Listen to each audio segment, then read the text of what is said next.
Pour faire suite à votre réponse autorisant la consommation du lait, je me demandais si vous vouliez dire, petit a, que le lait ne tombe pas sous l'interdit de consommer le membre d'un animal vivant, ou b, que même si cela tombe sous le coup de l'interdit des lois de Noé, en acceptant plutôt les 7 lois comme alliance de la Torah, l'interdit tombait pour nous comme pour les Hébreux.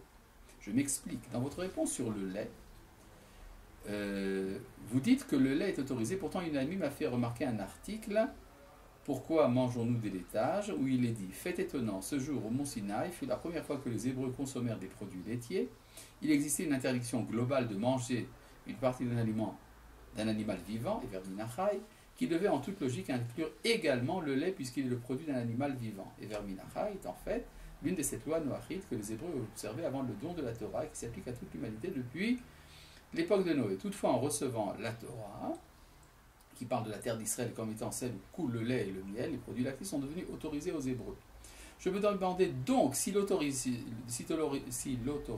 venait du fait d'accepter les 7 lois comme une partie de la Torah, ou si simplement certains considéraient le lait comme partie de l'animal alors que d'autres non.